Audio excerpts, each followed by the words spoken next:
know, you survived. It's nice to see you too, Cotton. I didn't think anyone else had made it. I used the Rode Wireless Go 2s to record all of the dialogue in a pirate film that I shot in Hawaii last year, and it worked surprisingly well. So let's go ahead and talk about the good, the bad. Would I recommend this as a tool to record audio in your short films? So first I want to talk about the why, because traditionally for films you're using a boom mic, you're using a shotgun mic on a boom pole to capture the audio, to capture the dialogue. Oh, shit. I didn't have enough space in my suitcase to pack a boom pole as well as a shotgun mic, and those things were not readily available in the part of Hawaii that I was in, so I couldn't just rent them, as well as I didn't have a boom operator. It was literally just me as the filmmaker, and so I didn't have any other options for audio, but I really felt like a pirate short film, it needed dialogue. Like a lot of the short films that I shoot one-man band, I might use like narration or different things like that in order to kind of get what's going on across. My entire world was shattered in a single day. But I felt like, okay, this needs dialogue. It's a pirate film. That's like half of the charm of pirate films is the "Arr, matey," and you know, that kind of stuff. Seeing as there's no ship, minimal crew, I don't see why we have to hand it over. It was purely a logistical choice at the time. It was like, I need something to record audio. I hope that this works out. I had the two Rode Wireless Go 2s, one on each channel, so I could have two actors mic'd up at all times. I did not use a lapel. I literally just used it like this. We just kind of hid it in the actor's clothing, and you know, I could monitor it, but it was kind of like a hope for the best, make sure it doesn't rustle around too much kind of situation.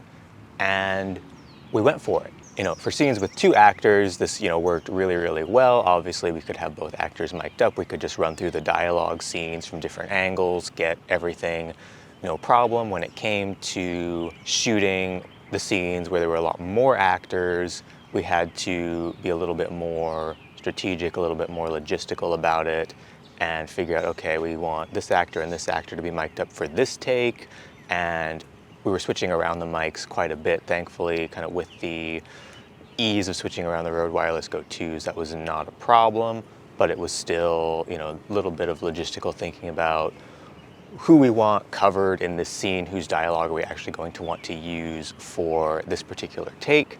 And then we went for it, and again, it worked quite well. You know, we made sure to capture, you know, close-ups of all of the actors with their dialogue, as well as for a couple of the different wide shots, figuring out who was most important to have their audio covered in the best way, and, you know, going from there. And thankfully, like, there were no issues. There were no issues with the mics. They worked very, very well. And we got nice, clean, crisp, clear dialogue for everybody. There was no point where it was like, oh, we don't really have a good sounding audio file for this particular piece of dialogue, which was fantastic. I was really, really happy with how it sounded because we had the mics on the actors. You know, there wasn't as much ambience. You know, obviously you could hear the waves, you could hear a little bit of the wind, but it's all sounded very, very natural. There was not any kind of like super distant sounding audio unless we wanted the audio to kind of sound distant. It all sounded very close, very crisp, just like you're hearing, you know, this audio on me now. Let's talk about the benefits of working this way. Obviously, the main benefit is you don't have to deal with a boom operator. You don't have to deal with syncing audio in post because it's all going directly into the camera. You don't have to worry about all these different moving pieces. If the boom operator's in the shot, are they close enough? Are they getting good audio? You know, don't have to worry about if they're monitoring it properly, all that kind of stuff. Like, it let me, as a solo operator, as a solo shooter, as the solo director, do everything, which was absolutely fabulous. The obvious drawbacks are, as I mentioned, like you can't have all of the actors mic'd up at the same time.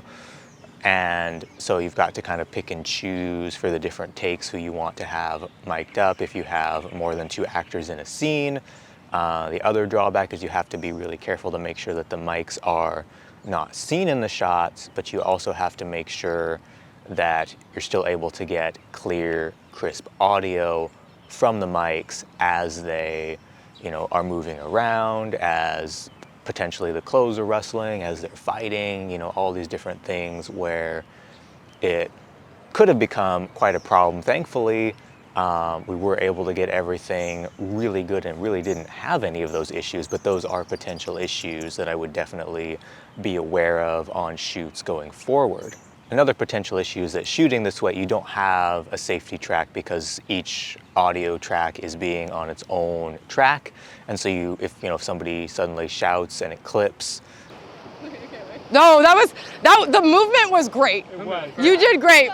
Yeah. Should I look at him or am I pointing? Or you're pointing at me. Then you've lost that bit of audio and you have to adjust everything to accommodate for that.